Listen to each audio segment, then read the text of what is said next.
Hi listeners, Jason here. We are excited to finally announce registrations for the biggest psych health and safety community event ever.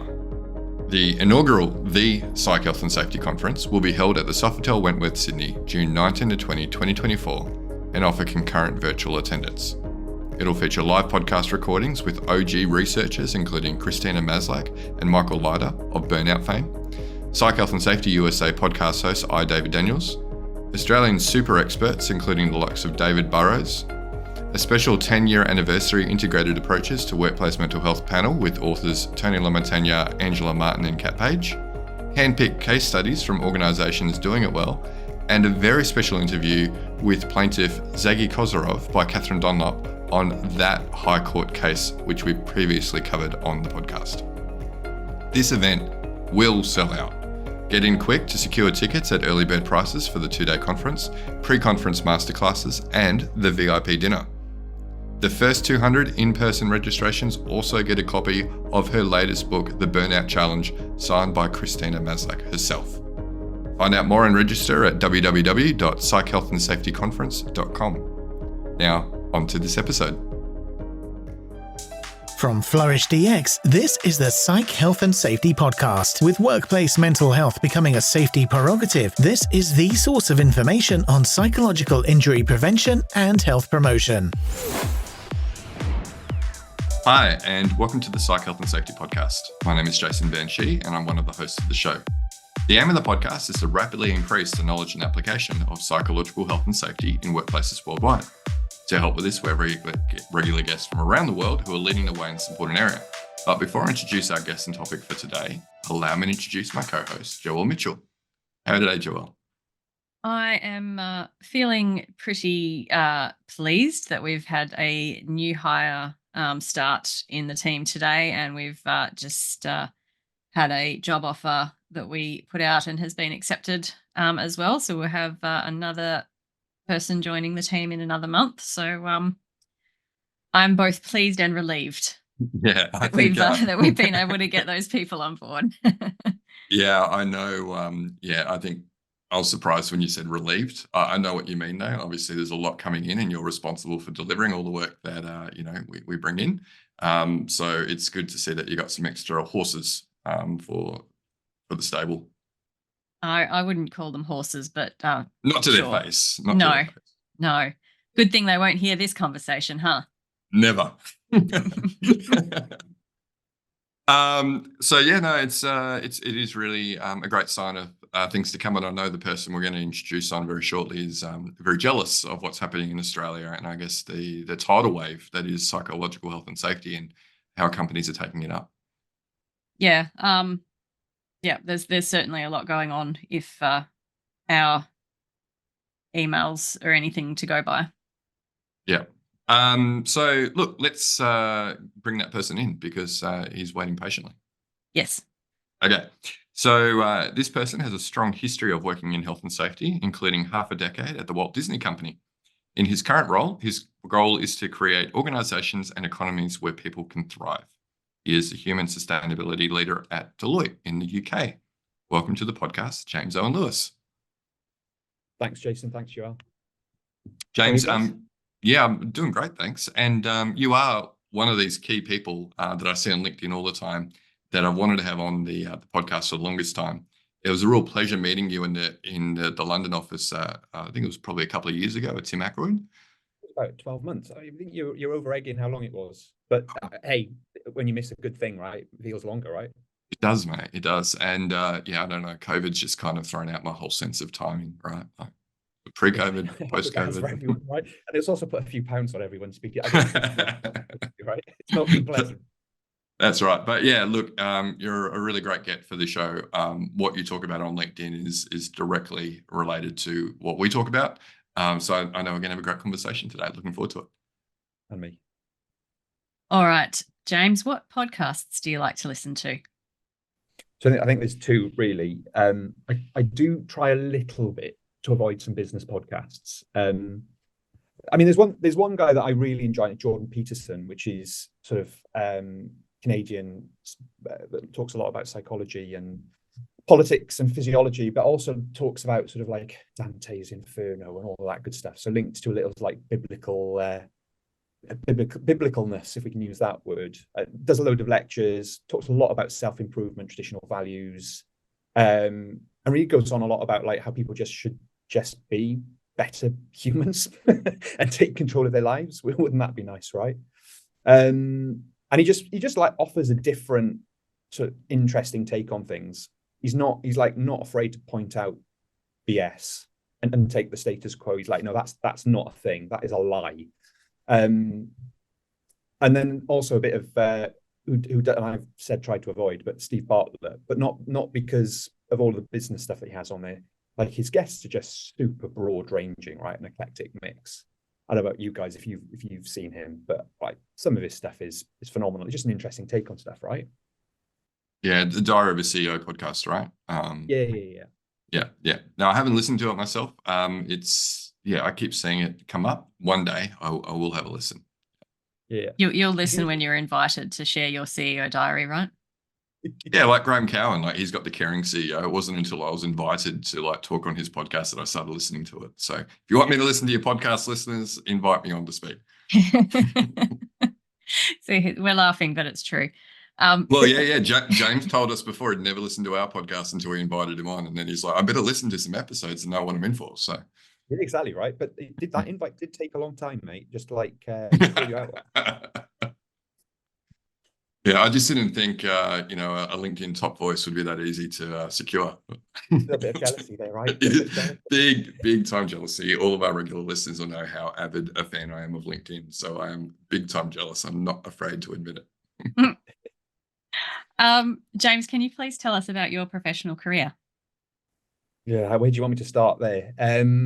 So I mean, I'm probably from a relatively lower socioeconomic background. Like my dad was a builder, my mum was a teacher. I started in my dad's business. He was like, I'm being asked to do all of this electronic stuff on computers. Like, I've got no idea. You're young, you can do that, right? I think we've probably all had that like parent IT support moment, I guess, and probably still frequently get it. So I started doing his invoices and like helped him out with some health and safety stuff because he was like, what is this bureaucratic nonsense? What's this risk assessment nonsense that I've been asked to deal with? And that was when I was about 15 or 16, right? So I've been doing a lot from quite a young age. I spent a bit of time in the education sector, so a couple of colleges working in health and safety roles, a couple of learning providers. Decided I was going to leave the South Wales Valleys because that's originally where I'm from. Let's not mention the Six Nations and what's going on there currently. So I see probably, Jason, you're smiling a little bit around some of the stuff. And then ended up in London, really more by mistake than anything else. Landed a gig with a consultancy, started to work with Disney, which was great. Like, who doesn't like looking after musicals? And like, I used to describe my job as like protecting lions. We did like Lion King, right, the musical. And then did a little stint with Deliveroo, where I did everything that nobody else wanted to do. So like physical security, insurance, global travel, weirdly, health and safety, wellbeing. Went for a short period of time to the British Safety Council, where I headed up audit and consultancy across everything to do with sort of like people and sustainability risk. And then finally landed a gig at Deloitte, the big green dot, which is where I am now, where I look after all of our health and safety, physical security, well-being, D&I, leadership and culture, human rights. So it's like really broad, really wide reaching. And then the super interesting thing about it is like trying to bring together the sustainability element and the people element. Because one of the things that the sustainability is about is around sort of like the well-being of future generations, which we sort of tend to forget a little bit about, right? It's like, how do we save the planet? How do we stop the planet from burning? A little bit like an alarmist nature to it. And one of the things I really enjoy about that is trying to change people's perception of like, if you want to get to that end state, like you need to deal with today's problems of like, I don't know, let's gender pay gap or sort of like ability to simply buy food, or all of that good stuff to really enable people to think about tomorrow's problem. Yes, that's a little bit about who I am, where I've come from, and the things that I've seen and done on the way, I guess. Yeah, it's sounds like a varied work history with Oh a yeah, lot it's of like different massively experiences. exciting. Mm, Like yeah, it stood up like one of those little game machines that you see in US movies, right, with the ball that shoots up and then disappears side to side. like the pinball machine. Yeah, that's the word. I couldn't think what it Mm. was. Yeah. Yeah, fascinating. We'll have to find out more about your time doing health and safety with the Walt Disney Company at a later stage. But I'd be interested to know from your experience, I guess, working, like you say, for the Big Green Dot, um, about the state of workplace mental health in the UK. It's been a little while since we covered this. Our fellow co-hosts over in the UK, Peter, and I guess by the time this goes to air, no, Mm, no, I don't think so. we won't make the announcement yet then of No. who his new co-host is. It's a Um, cliffhanger if ever I did, would try and Yeah, no, that'll be a couple of episodes after this one airs. Okay, episode 200. Listen out for it, folks. But they talk a little bit about what's happening in the UK. But I'd love some insights from your perspective around what is the state of workplace mental health, and any of the research you might be able to share from Deloitte that I know that you like to talk to on LinkedIn, that kind of shed some light on that. Yeah, sure. I mean, I should say that I think like mental health and physical health and all of those things are interrelated, right? So I'll probably be using the term well-being more broadly, but a big percentage of that is the psychological stuff of it, right? So it's not being exclusive, maybe, the psychological bit of it, but I think we need to look at it a little bit holistically. I mean, I don't know about you guys, but it like feels a little bit like doom and gloom, to be brutally honest. Like if you think about some of the Gallup stuff recently, and this isn't a UK stat particularly, but like 3 billion people miserable at work. That's a big number, and that's more from like the developed countries than sort of those with this modern slavery risk, right? When you look at the UK, there's been a 35% increase in prescriptions for antidepressants over the last 6 years alone. If you look over a longer period, it's much greater, and that's not just like more people using because there's a sort of more awareness. It is a genuine increase in people saying I need help. I think if you look at perhaps some of the younger population, 74% of 16 to 24-year-olds experienced light or mild symptoms of anxiety last year. 40% of the same cohort report clinically relevant symptoms of anxiety.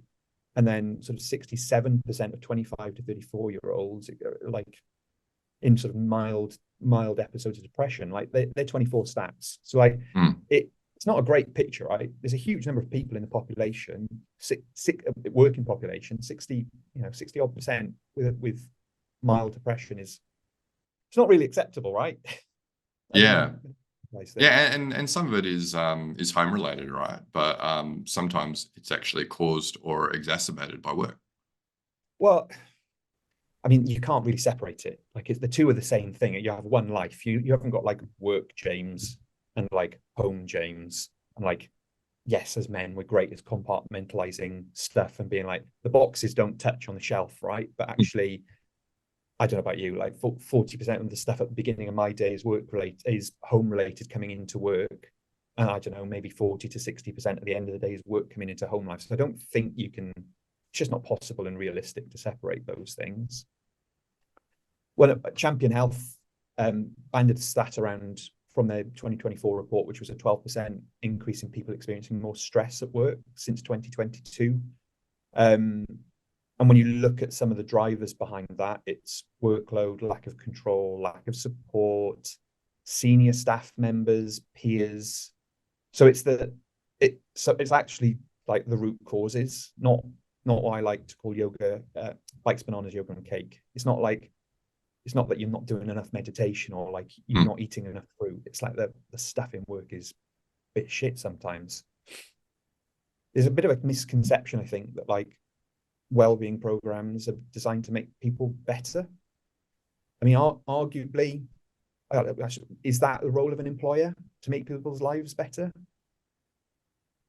Yeah, well, that's the thing, right? I mean, there is a legal requirement not to cause people harm. There's not necessarily a legal requirement to make people's lives better when they return. I think every health and safety professional, oh, sorry, not every, but health and safety people that really get it realize that there is actually really great benefits for health and wellbeing from work. And if we do work well, people should be able to go home in a better state than when they arrived. But the minimum, right, is the thing that many employers haven't actually been thinking about. Like you say, they've been, putting, well, maybe not your words exactly, but other people have said it, putting band-aids on bullet wounds, going, well, let's give the bikes and bananas because we're not going to deal with, the mass layoffs that we're doing, the job insecurity and the huge burdens of work that we're putting on people.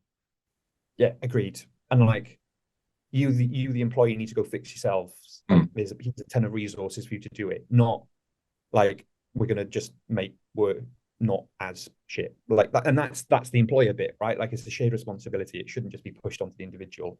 And I think that's one of the reasons we're seeing like all of these increases, or one of the contributory factors to why we're seeing all of these increases, because we are, using your words or the words of your colleagues, putting band-aids on bullet wounds. We're like throwing cake and yoga parties when they can help, and they are a thing that people can use to, but they're not dealing with like the root cause of a problem.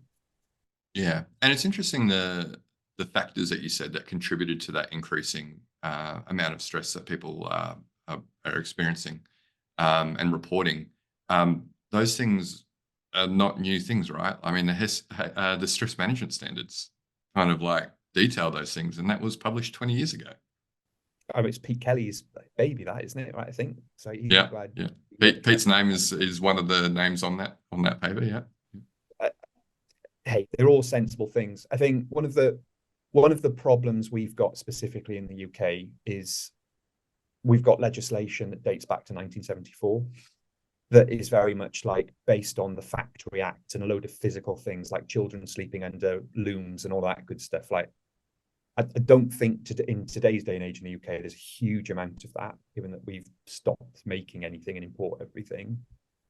And like Australia, yeah, right. Like, yes, we hardly make anything at all. One of the things that we should probably look to do is like maybe update the outdated bit of reg.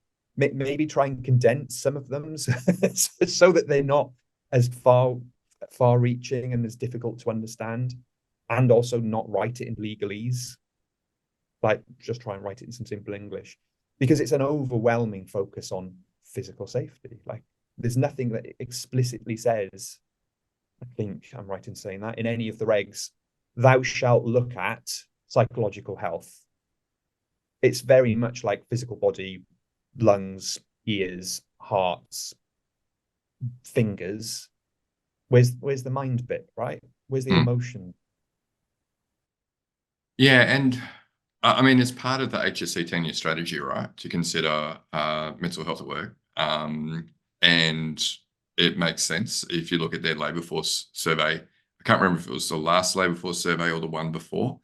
17 million days lost due to work-related stress, depression, and anxiety. You talked before about how you can't really compartmentalize, but in that survey, it's asked, it's about the work-related aspects that are causing you to take time off work due to either injury or illness. People are saying it's stress, depression, and anxiety, and it accounts for something like 46% of all the days lost to any injury or illness is mental health related. Yeah, massively. And I mean, if you think about the current economic situation in a whole range of countries, like the job market is starting to get a little less active. People are staying in roles a little bit more because of the uncertainty. So it's almost like we're piling on more uncertainty into potentially a stressful environment where people feel like they can't go get another job because they're like, there are no more jobs. Like, maybe I'm better off with the devil I know than trying to jump ship, right? So I mean, it wouldn't surprise me if yet again this year we see increasing levels of stress, level of anxiety, increased absence related to all of those things, because we're in that type of economic uncertainty. but not because of the economic uncertainty, just because people feel like they can't change their roles and get out of a particularly challenging situation, because that's probably what most people do, right? Rather than having a conversation about it, because the culture comes from the tone at the top and everything else. Mm. So, can you take us through what workplace mental health programs would generally look like in the UK? So, I mean, I talk a lot about primary, secondary, and tertiary interventions. Like, so maybe just to talk a bit about that second, primary being preventative, secondary being like early identification, triage, tertiary being it's a long-term thing. Here's a set of resources to like help stop it getting worse. I think a lot of our clients, if you think about this as like a journey to Everest, right? A lot of our clients are at base camp. They've done a lot of work. They've gone from doing nothing to having like maybe some of the basic things, employee assistance programs, webinars about things to provide information. They're in that bikes and bananas phase, and that means effectively that you're doing the easiest bits of the preventative health model, right? You're not preventing stuff, you're just identifying stuff early, you're giving stuff to people to try and fix themselves, you're very much reacting to a problem. I think if you to compare that to financial management of a company, right? I mean, let's make it business specific. If you to say, let's do financial performance, or like let's do well-being, you'd be like, what's doing financial performance? What is that? Like, well, we need controls in place to prevent stuff from occurring. We need controls in place to stop people abusing expenses, or like a process around that to be like, what I don't think at the moment we're in a phase where programs are doing that. I think programs are very much in that secondary, tertiary. They're also just focusing on one specific thing. So in the UK, we've got, and I don't think this is just a UK thing. I think this is a bit of a global thing. We like to work in silos, right? Like there's a D&I program, there's a mental health program, there's a wellbeing program, there's a health and safety program, and vast majority of time those things never touch. Like we're back in like the male, I have some sweeping generalization, but like the male compartmentalization element of it, right? With them all trying to achieve the same thing, which is like creating environments where people can thrive. But there is a lot of good stuff that's happening. So I mean, we're seeing some change in regulation, which is driving a little bit of noise in the marketplace. You know, flexible working bill, for example. There's the whole Brexit divorce bill, whatever you want to call that, which could give us an opportunity to change some of that reg, but also puts a lot of uncertainty of a lot of that reg. I mean, you guys have had some great success in Oz, right, with the federal and state stuff on psychological risk management. Yeah, we've had, I guess more broadly, you know, because we're made up of individual states and territories, you know, we've had a history of sort of fragmented work health and safety legislation because it's state-based rather than federal. So, you know, the first step there was harmonising the legislation across the states, with the exception of Victoria, who choose to continue doing their own thing. And, you know, everybody harmonises to some extent and then still has their own stuff as well. But I guess as part of that, then we did have the psychosocial regulations that came through, and they have been adopted by all of the states and territories who are part of the harmonised scheme. So yeah, that has been a really significant driver for us, and I think what we've seen as, I suppose, as a provider who was working in this space prior to the legislation coming into force, what we saw was that a lot of people who we were talking to who knew that it was the right thing to do and knew the business case, knew the return on investment, and it was kind of something that, yeah, we want to get to it. What the legislation really did was it was enough to actually get them to say, okay, well, now we're going to prioritize it because we actually have that that legal obligation, which creates other kinds of risk for us if we don't comply. So, you know, all of the reasons to do it are still the same. And it was just that change in legislation that was enough to sort of just tip them over the edge into actually taking some action. And I mean, like in the UK, we're still like there's a wellbeing team, there's a health and safety team, there's a whole range of teams doing those siloed things that in some cases are a bit more like secondary and tertiary in nature, bikes and bananas. Have you seen a shift in Oz in the way that that's done? Are things a bit more holistic? Are they a bit more preventative yet? Or is that like you need a bit of embedding with the reg? So the majority of what we're seeing, I think, is companies who are looking to build out a system of work to say this is how we're going to manage psychosocial risk. We've most of the time needed to strongly encourage them to make it a collaborative effort between safety and HR and injury management and whoever else should be involved. I think, because it's part of the work health and safety legislation, the default is to give it to the safety team, which is probably fine if we're talking about like a process ownership angle. But once we actually get into, well, now we've done an evaluation, we've identified your hazards, we've done the risk assessment, now we come to controls.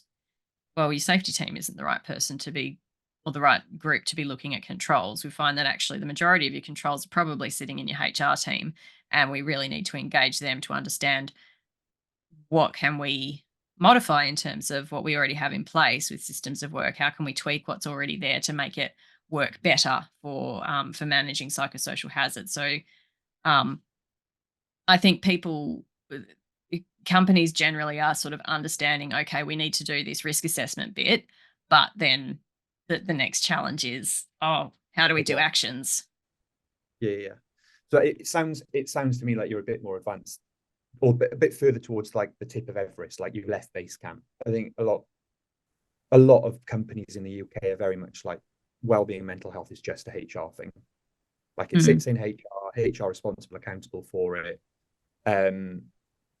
Which seems a bit backwards, like being brutally honest. Like if you think, or if I think day to day, where the majority of my anxiety and issues comes from, like from a wellbeing perspective, it's the computer sat in front of me not working, or like the IT issue of like I can't connect to something, or like like when we're trying to connect to the call earlier on, which bit of technology are we going to use, and like what's being blocked?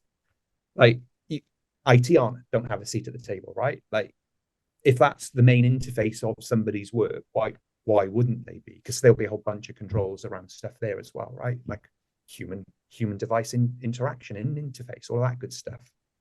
I think that's one of the big issues, in systemic issues in the UK, is that there's not that cross business view. I think there's also an element of really understanding what well-being is. I go back to that financial performance bit. It's like, let's do well-being. It's like, well, if you were to ask 50 people what well-being means to them, you get 50 answers. It's really about understanding what well-being is for your organization. What is it? Like, depends on your demographics, depends on where you're based. Are you central London? Are you the north? Like, they've all got different needs, interests, concerns, and expectations, right? And I think it's about understanding that and wrapping some support around different personas within that group, rather than like this one size fits all. Because at the moment we're very much at like, here's the meditation app for everybody within the business, because you all need meditation to get out your 16-hour day, right? Discuss. I'm pretty sure that's not what people will be wanting to do after a 16-hour day. I know it's certainly something I wouldn't do, but again, I think I would cry. Right. Right. And I think I've got an idea for an app. Like we could have like a crying track, and then people could cry along with it at the end of their 16-hour days. I think that would be hugely therapeutic. Could be, right? The release of emotion, right? Yeah. Or it could be a laughing track, and people could just like laugh, maybe making it a little bit less dark, Jason. You give them two options. Yeah, laughing or crying. Yeah. I've got this vision of like Monsters Inc., right, where they're screaming and they turn it to laughter at the end. That's basically what we need to do to the UK workplace, is change it from screaming to laughter. I've lost where I was going with that. What were we're talking about that. My neurodiverse brain is just like shot everywhere with that.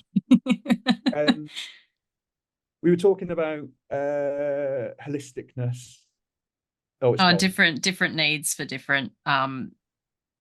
Different why would you want to use a meditation app after a 16-hour day? Thank you. So, I mean, all of the stuff that we do in the wellbeing space at the moment is additive. It's like, here's a thing, here's a thing, here's a thing, here's a thing. Some of the best return on investment we've seen on some of this stuff when it comes to improving well-being is actually taking stuff away. It's like reducing noise. It's reducing the amount of communicate. Like, we've all got WhatsApp, we've got Teams, we've got email. Some of us use Slack and other. Like, we've all got this like plethora of communication stuff. It's reducing the amount of that stuff, so you don't get anxiety of like, Jace, did you message me on Teams? Where's the thing? Like, you spend 20 minutes looking for the thing. It's very much reducing meeting times. Like, nobody needs a half an hour meeting. It seems simple, right? Like, just take 5 minutes at the end, get up, have a walk around, have a bio break. Like, we've all sat on the back-to-back calls. There's something like 250% increase in back-to-back meetings since COVID, right? Small things are reducing is really one of the things that's missing, I think, at the moment. We've tried the let's chuck stuff at it. All of those stats are still going up, and use of antidepressants, use of like increase of health related apps on the App Store, all of it's going up, and nothing is starting to come down yet. So I think one of the things that we're really missing is what can we remove? What can we make easier? What can we make more simple? How do we give people a little bit more time back to do the stuff they actually want to do? Yeah, and I think like part of that just probably comes with our mental models as well, right? Like, oh, if we want to fix people, then we need to do something to them. And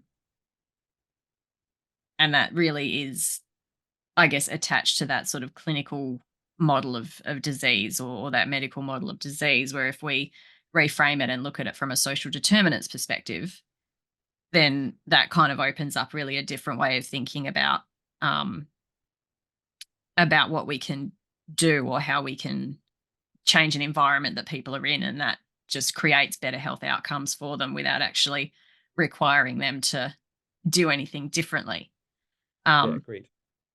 A client that I'm working with at the moment, they've sort of gone through a consultation process with their workforce and realized that actually their recruitment strategy is the thing that's creating high turnover in the team, which is creating high workload for the people who are choosing to remain. And so their control for high workload is change our recruitment strategy, which So doesn't.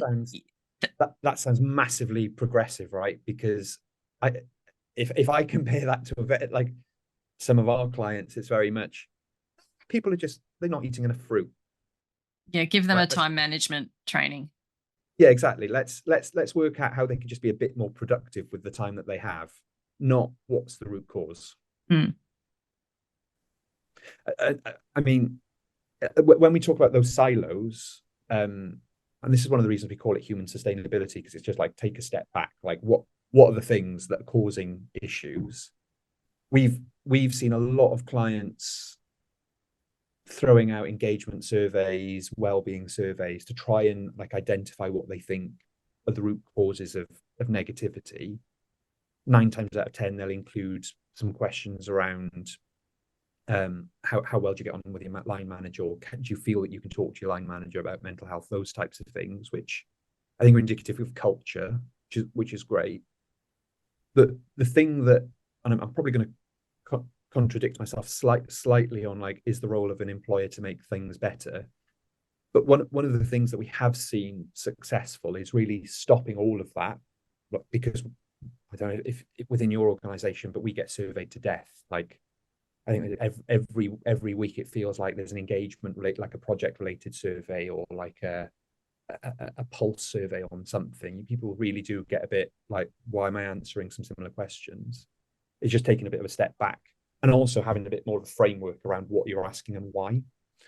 So we've seen some great success with, instead of asking how do you feel about your mental health, or Have you experienced any signs and symptoms of anxiety over the last, however, if you use some of those sort of clinical framework question sets, stripping that out and going, actually,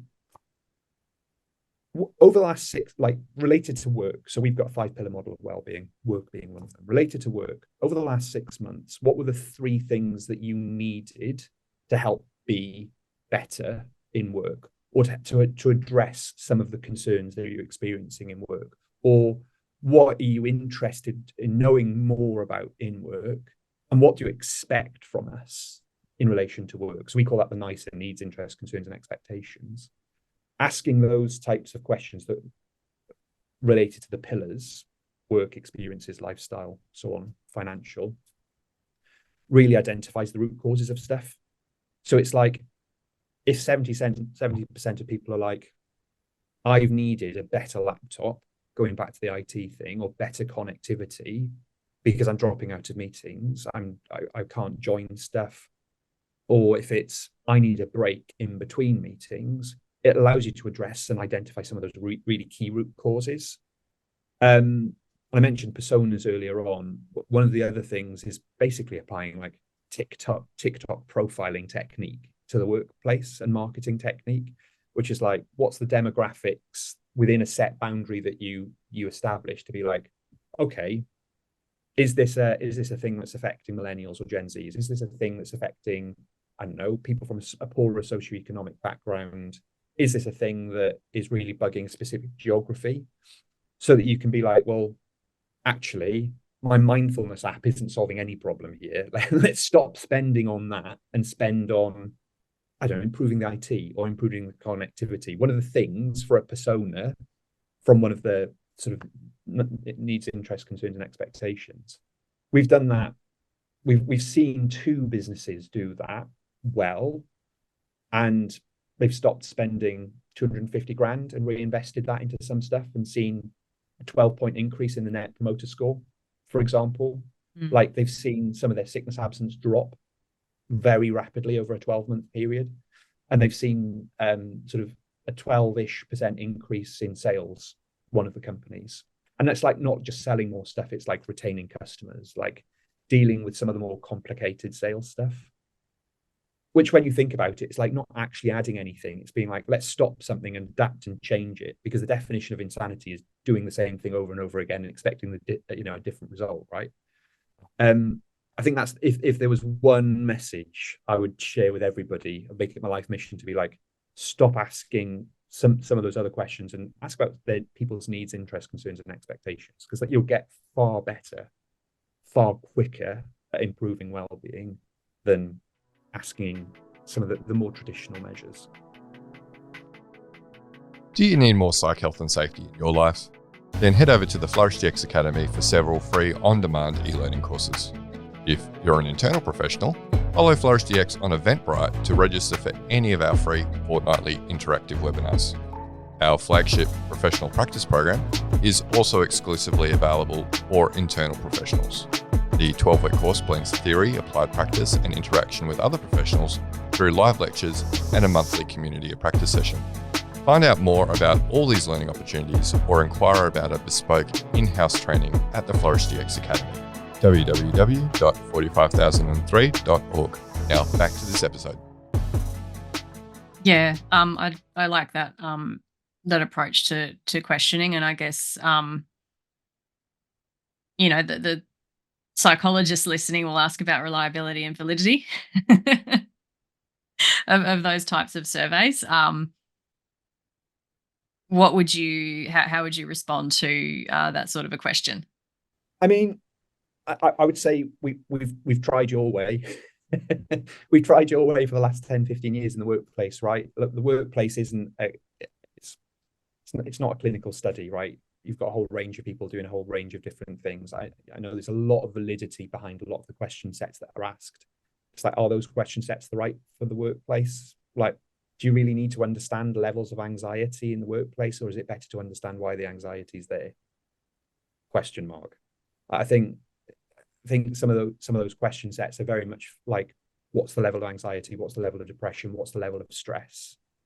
You can get that quite easily. also by asking about needs, interests, concerns, and expectations. Yeah, and I think definitely there's something in there around people feeling like their time is well spent in contributing to or responding to a consultation request. So, um, yeah, being asked sort of a standard battery of questions versus tell me what's really annoying you about work so that I can maybe do something about it. That's a very different type of question. I'd say it's more EQ than IQ. So I think like if you were being like on a scale of 1 to 7, rate your level of anxiety related to this. So it feels very sterile, like wanting a or clinical. Let's use the word clinical. It feels very clinical. Whereas if a leader comes to you and says, "Tell me what you need, like tell me what you expect, tell me what you're concerned about, and like what you want to do to learn," it's a whole different dynamic, and it starts to change some of the culture, right? It allows a manager or a senior leader to have a bit more of a conversation, not needing to need to understand the scales or some of the psychology stuff that exists behind some of those sets, and allows sort of that which we're seeing a demand for from some of the different generations in the workforce, a more empathetic leadership style that really starts to understand rather than direct and all that good stuff. Yeah, but I guess then, yeah, to be able to do that well, that requires a significant investment in your line leaders. But I would argue workplaces around the world need that anyway. Yes, I agree. Sorry, I'm nodding and listeners are listening and Yeah. not watching. So it's just Yeah. I'll verbalize my nodding. But it's an interesting point you raise around the reliability and validity, and it's something that I bring up often. You can have a very valid and reliable measure, but is it fit for purpose? Like, you might be asking the wrong question with your highly valid and reliable questionnaire, right? And to your point, James, I think the proof's in the pudding. When you actually action the feedback that you get from these things, you're actually creating measurable benefits to both wellbeing and business productivity measures. Yeah, I agreed. just sorry, Jason, you just reminded me of one of my favorite quotes from the late Ed Shine, who was a culture researcher, and he was reflecting on the proliferation of survey tools basically intended to measure culture. And his conclusion was that we have something about we've become incredibly reliable at measuring very unimportant things. Yeah. Yeah. You've got a phrase at Deloitte, which is like measure what matters as well, which is why I had a bit of a giggle with that then. Yeah. Yeah. And in fact, yeah, it is that right? And I see so many people go, well, we've got an engagement survey or we've got this other consultation tool. Can we use it for a psychosocial risk assessment? And you go, well, Yeah. is your current survey actually delivering you the results that you want anyway? And then you're going to like bastardize it again for another purpose that it's not fit for. So there's some real issues with that. In fact, I'm doing a webinar which will be recorded before this goes to air this Thursday on that topic of what does best practice psychosocial hazard identification risk assessment look like? And I can tell you it doesn't look like your employee engagement survey. Step away from the engagement survey. Yeah, but it's easy, right? Like, hey, we've already got this consultation method, like let's just use it. But yeah, I really like that nice approach that you've got.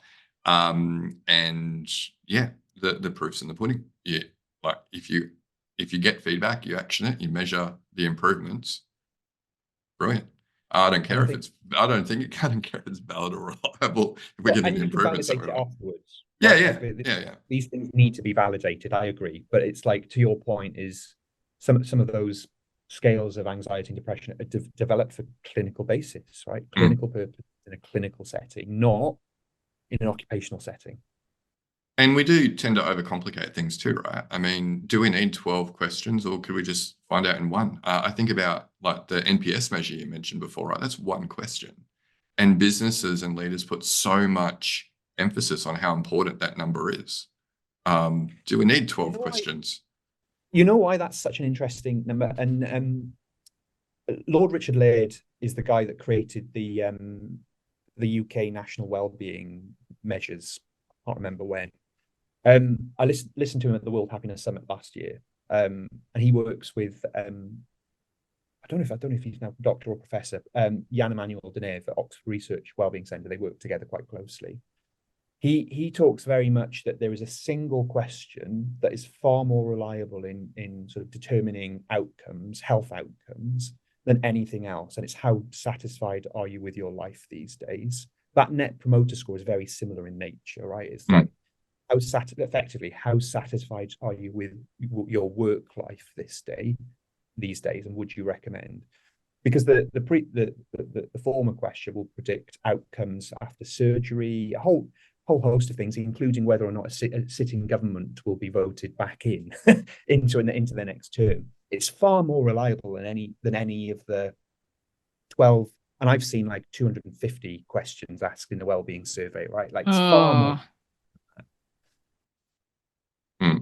Yeah, and I mean, at some point, you got to go beyond the quantitative anyway, and actually, get into the nitty gritty with people and ask them about their experience of working, collect some of those qualitative insights. But that's a story for another day. I actually wanted to get onto the next. I could talk to you all day, James, and we could go on many different tangents. But you've advocated for businesses to take a triple bottom line approach. What does that look like for workplaces? So I don't think many people know, and I wouldn't say that I know particularly well either. I think one of the things that businesses are very good at measuring financial performance, right? Which is effectively a level of activity. How active has our business been? I mean, if you compare that to GDP, like again, it's a level of activity measure. It's how busy has the economy been. What it doesn't do is like, and what's the quality? What's the impact? What's the so what, right? Because effectively what you're saying, and let's use the GDP as an example, you're effectively saying that any type of money making is a success measure. Let's think about that. Drugs, alcohol, some of the more salubrious elements of that would be financial success for a country. What isn't measured is how many people are volunteering to feed the homeless, like the quality of stuff, the sharing and the human interaction of things. I said that's a Lord Gus. I've forgotten his last name. He's an ex-Labour supporter peer. My knowledge of politics isn't that great. He's related to Labour. He used to be one of the senior civil servants in the UK. Gus O'Donnell. Worth going to have a look at some of his stuff, because actually what we should be measuring is, alongside some of that financial success, is the so what's. It's like and what impact have we had on society, individuals, communities, so on and so forth. But also, what are we doing to secure the well-being of future generations when we look at the sort of sustainability crisis that we find ourselves within? And I think that's just a bit of a different spin than people have experienced in the world of business before. I don't know, have you guys seen any Aussie companies start to look across those three measures, or are they still very much in like the finance bit? Definitely, strong bias towards the finance. We are starting to see more people think, or more organisations think about the environmental sustainability, obviously with carbon and whatnot. The other one is maybe cultural, particularly with First Nations here in Australia. I mean, there was a CEO of a big mining company that lost his job because they did something insensitive to some artifacts and a traditional site. So that's been taken really seriously.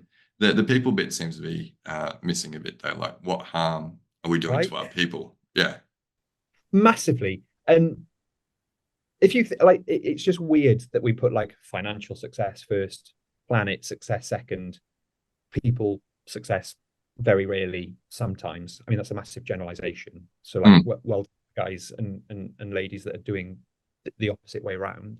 But I think those people are very much in the minority. It's interesting, right? Because we're seeing a lot of shareholders be like, what are you doing in the people space? We're seeing a lot of regulation globally starting to focus a bit more on people, yet we've just traditionally not been very good at measuring it, because I think people have been seen as part of the process rather than a fundamental part of the success of a business for a little bit too long. Mm. I mean, I think we're all probably seeing a bit of a shift to that, where people are the war on attrition, great resignation, all of those things, right? Where people want to try and retain the people, the knowledge, the experience to be able to make money. But there is some value in looking across those three metrics now. I mean, at Deloitte, we're looking at how do we, for example, in some of our proposals, how do we portray across those three things? You know, like here's the investment you're going to make, and here's the impact on the planet and people. Particularly in our team, because we work within ESG more broadly, we'll talk a little bit more about that. But I don't think a lot of businesses have really clocked onto the fact that shareholders want to know this stuff, right? A lot of job searches now are based on, does my individual purpose align with the purpose and the values of the business? I think 74% of people leaving business this year will be like, it's because actually I'm fundamentally misaligned. It won't be because I'm not paid enough for like all of the traditional success measures. It's very much the company and I aren't aligned. It's like a divorce, right? It's like a breakup of a relationship, which is a little bit of a change. And I think that comes from some of those younger generations, Gen Zs of the world, of which Gen Z and millennials will be 75% in the workforce by 2025, right? So businesses are going to have to start to change because shareholders are like, thou shalt change, which is a great driver. How much, James, do you think this is driven by what companies put in their annual report? Because traditionally they'll have health and safety statistics, right? Like how many people did we injure or kill? But they won't really go, this is how many people burnt out or developed depression or anxiety due to the work we asked them to do. Yeah, we're very good at going again, defaulting to like physical safety things, right? Like the traditional metrics. So I think not a huge amount. There are some super brave companies out there that have started to disclose stuff like that, though. And maybe not burnout, but it'll be like primary reason for voluntary attrition, which is a great step forward. And I think people are far more likely to look at Glassdoor. They're far more likely to look at like Trustpilot reviews, crowdsourced stuff, because that feels like it's more authentic than, you know, the potential greenwashing or social washing, blue washing, for want of a better term, that companies might put out through their annual reporting. I don't think we're going to see a change in the short term, though, when it comes to annual reporting. There's some bits of regulation in Europe around Corporate Sustainability Reporting Directive, which has now leveled the playing field across governance, society, and environmental reporting. Like there are 4 standards all about people reporting under that, and the spirit of it is very much, what are the material risks to the people? What are the material people risks to the business? What do you have in place? How have you activated it? How are you monitoring it? What KPIs have you set? So it's meant to change business.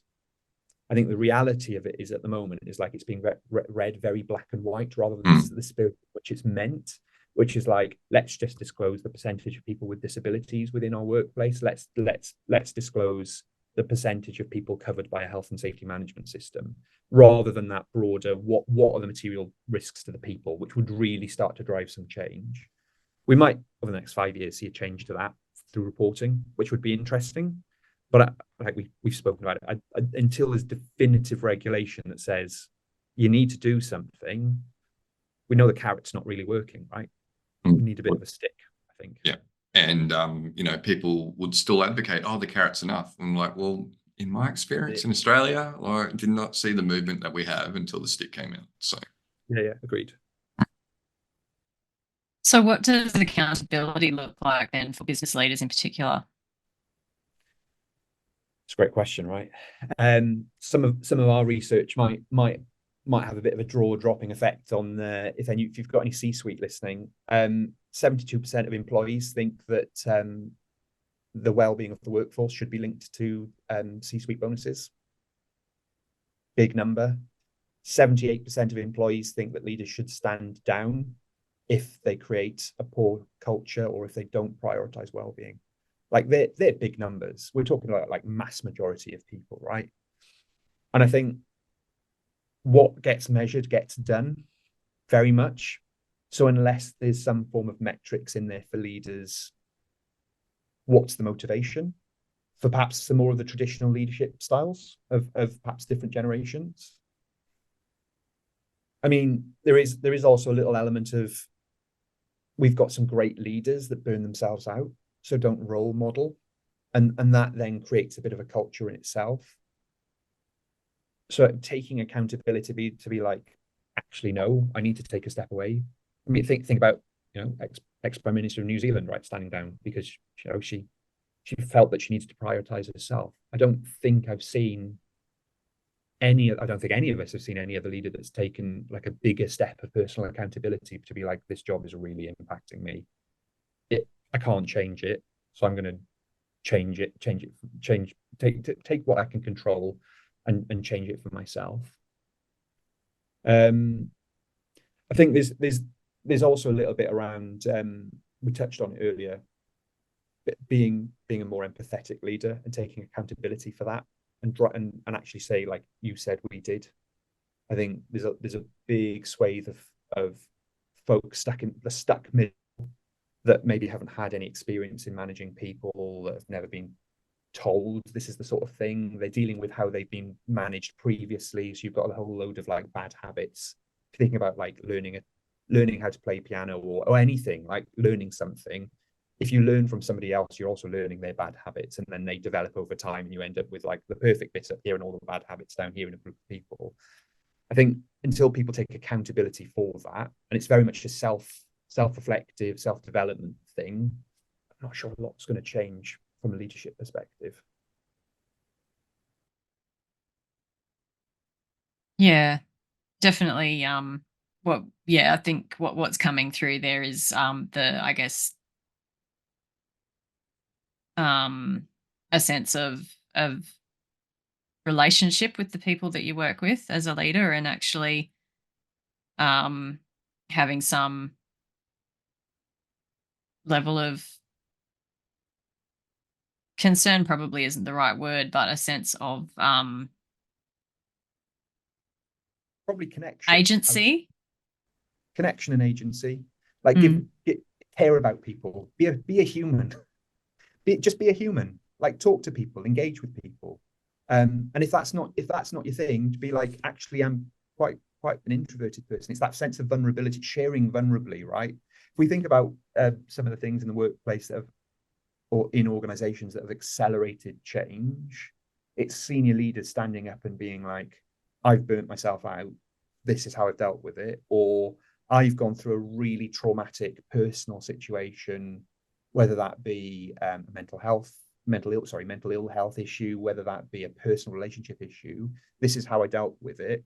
It gives that sense of urgency and sort of authority for people to go and talk about things and do things a little bit differently. I don't think a lot of leaders realize that, actually. I think a lot of leaders are like, no, it's an individual thing for individuals to deal with. We don't really necessarily sort of teach our leaders that they should be vulnerable and transparent and or your authentic self. Like, do you know what I mean? Yeah, and it's about modeling, I guess, primarily, right? Yeah. So what about return on investment then? Like what should organizations be actually looking at? We buy a meditation app. Or maybe something more helpful. Like how do they like a crying app? A crying app, yes. Yeah. A crying app. You're on this, right? Like you're all over the crying app. He's been messaging our CTO in the background while we've been talking, James. I mean, listen, I think I always go back to the financial performance bit, right? Stuff gets measured when it has it can be seen to have a fundamental impact on financial performance. Bit of a self-reflective question or a reflective question for you guys. Have you seen any organizations like what's our return on investment of well-being, full stop? Like what impact does it materially have on financial performance? Have you guys ever seen any organization do that? I mean, in Australia, we have a workers' compensation system. Yeah. And so things like claims for psychological injury, those are quite easy to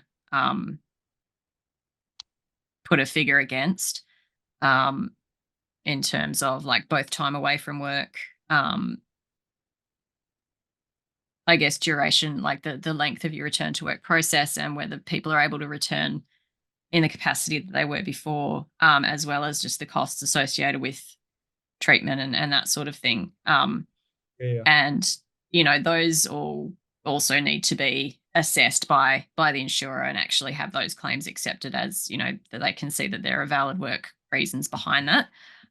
So I think those types of claims can be pretty difficult to refute, to say, oh well, it wasn't really work. Because there's already a financial value attached to it, right? Like that's the thing. I think what's really difficult for organizations is firstly to know what effect stuff is happening, because they've just gone and thrown a load of stuff. Like if you think from a clinical study perspective, you'd be like, let's do one thing, measure the impact of one thing on this population, and then we know the outcome of this thing, right? As professionals, I think we're perhaps a little bit too trigger happy on being like, these are the 4 to 20 things that we need to do at once to roll out and change. So I think there's a fundamental change we need to make in how we roll stuff out, how we wrap some measurement around those things to see if they work. I think a slightly academic mindset or research-based mindset would help with some of that stuff. But there are some bigger bits of it. So if you were struggling to, I always think of like, how do you sell well-being to your C-suite if you're an internal role? Like it isn't actually soft and fluffy. It is quite tangential and tangible to measure. Oxford Wellbeing Research Centre Institute published a paper in May last year, which was called Measuring Workplace Wellbeing. It takes the data from Indeed, that a very well-known job board, although other job boards are available, typical advertisement fashion, because the job board asks a load of people like around how much purpose do you feel you get from your work, what's the level of stress that you're exposed to, how happy are you, and how satisfied are you, sort of 4 key metrics. If you take the top 100 performing companies from the Indeed index and compare it to the S&P, NASDAQ, the Dow Jones, you see that those top 100 performing well-being companies, let's call them, outperform the stock market quite considerably. When there's a growth in economic activity, the value of those companies increases quite considerably. Where there's a drop, or the market starts to drop, those organizations start to drop far slowly, a little bit more gradually. And then when there's a bit more of an uptake, they recover more quickly, so they become more resilient. And actually that paper really does link if you were to invest £1,000 within those companies, you're actually going to get up to 300% return on investment in comparison to the normal metrics of investment on some of those other indices. So there's like a demonstrable academic piece of research that's gone on that shows that actually it is possible to link happiness / well-being / psychological safety to the financial performance of a business. And Indeed also publish their workplace well-being measurement stuff. So you can take a look on their website. Those 4 key metrics are actually quite useful to give you a bit of an overview. It is a little bit like net promotory sort of thing. And also, if you're looking for work, it's really good because they list it on the website of like, this company has scored 69% out of 100. So it gives you a bit of an indication of what culture's actually like.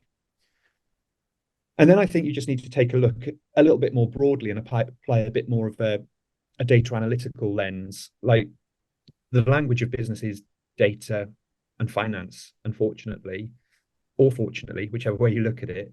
And you need to take a look at what are the things you're doing. What are the things people are saying? What's we would call it primary data source? What's your primary data telling you? That's like sickness absence, that is turnover, attrition, your average salary. And then you need to come up with a couple of metrics to be like, what's the cost of these things then? Like, what's the cost of attrition within our business? And try 1 or 2 things to fix that. So you can be like, okay, and you, I guess, Joelle, in your like story of our recruitment strategy is causing people to feel more workload, it would be like, what's the one thing we're going to try to see if that has an impact on a stat or two stats or three stats. And then you've got your return on investment, right? Mm. It is a bit of science. It isn't easy. But that's why you probably need that cross-partisan group of people in your business to be like, what do we need to do? You probably need somebody from a data analytics team, or if you're a smaller business, a grad who's just come out of university who understands study and sort of some of that academic research stuff.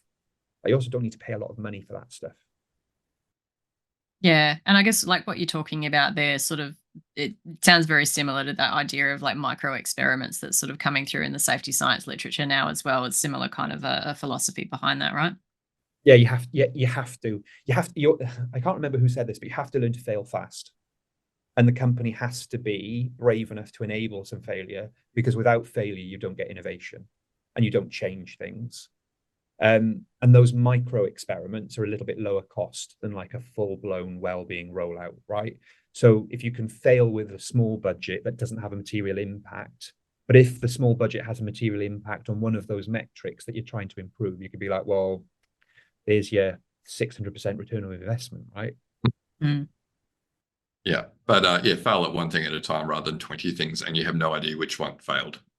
Yeah, exactly. Or why. Yeah. No, I think it's some really sound advice there, James. Mate, you didn't disappoint. It's been a fantastic conversation with you. But at this point of the podcast, not that you would know because you don't listen to the podcast regularly, but at this point in the podcast, we would normally ask, I guess I'm going to ask you, if you were to look into the future, what are your hopes for the future of workplace mental health? So I mean, it is a hope, but I think it's a realistic hope. I think the next 5 years, we're going to see a fundamental shift. And I think we're going to see a lot more activists, sorry, again, a dyslexic slip, a bit more activist agency within organizations to try and trigger change. Like, I think that needs to continue to happen. I don't think we should sit silently and like just be like, yeah, it's the way it is. I think we need some more of those some more folk from those younger generations being a little bit more activist, not in a negative sort of negatively impactful way. Let's say, because if we went whole extinction rebellion in the workplace, I think might raise a few eyebrows, and it might be a bit too much. But I think I think people need to do that some more. We need to take some more self-accountability at all levels within an organization. And what I'm sort of hoping is that as some of those activists increase in sort of like their age, their experience, they'll continue to think in that mindset and be like, actually, this isn't just for me. To quote High School Musical, we're all in this together, right? Like we're all in one big boat. We need to raise everybody up rather than pull people out of the water as they fall in, sort of thing. That's my sort of hope. I think a little bit more activists will have a bit more of an impact. Pending some regulatory change, please, HSE, let's actually change something in the UK. Let's not stick with our outdated 1974 Act, right? That's another thing I think we need to try and hope that we'll fix over the next, because the carrot fundamentally isn't working. And hopefully we can do a good job with the tools that we've got at our disposal now in the form of regulations in Australia, so that we can demonstrate out why other markets might want to follow suit. Yeah, exactly. And I mean, like, good luck, because big responsibility. Talking about trying to raise all the boats. Australia's got to get this right if we want the rest of the world to be able to use us as an example. So. Exactly. No pressure. No pressure. All right. So, James, do you have any words of advice for listeners who are interested in working in the field of workplace wellbeing or psychological health and safety? Yeah, do it. Jump in with both feet, because you will see some of the biggest impacts that you will ever be able to see. You'll be able to, I mean, it's literally saving lives. Like, it's not as saving lives as like healthcare, right? But it's like saving work lives. It's helping people realize that work isn't everything. Like, there's a whole host of stuff that you can do to help improve the lives of people outside of a healthcare setting, outside of a public service setting. Let's put it like that, with police and fire. Because I think it's the biggest occupational example you've got around how do you make systems change. So if you think about some sustainability things, like individual people doing some recycling isn't going to work. Like it's the same in the psychological space, right? Like it takes every organization and all the people within that organization to want to affect the change and do the change to actually have the biggest impact. You can be part of that, and you can be part of it at the time where like the conversation is increasing, the amount of activity is increasing. Why wouldn't you want to jump in? And if you live in Australia, follow the jobs board on our fortnightly newsletter, because there's more and more jobs going in this space as well. There's a lot of people looking for that skill set, and hopefully the UK and Canada and other markets follow suit very shortly. But James, like I said, you didn't disappoint. It's been a fantastic conversation. Could have easily made this a 2-hour episode. But thank you so much for your generous time and your insights. No, thanks both. And thanks everyone for listening. Right. Well, listeners, remember we do video these conversations when we have our guests on, so you can catch the full video, maybe not this one, but other episodes on the Flourish DX YouTube channel. We'll also take snippets from this, and there'll be a few to choose from today, and put it on the Flourish DX LinkedIn page. While you're on LinkedIn, you'll find that Joelle, myself, and James with the blue LinkedIn top voice that I'm so jealous of. You'll find all of us over there, and we are very open to continuing the conversation over that medium as well. So thanks all. We'll catch you next episode. You've been listening to the Psych Health and Safety Podcast. To stay up to date with the latest on psychological injury prevention, follow Flourish DX on LinkedIn and subscribe to the Psych Health and Safety Podcast at www.psychealthandsafety.com.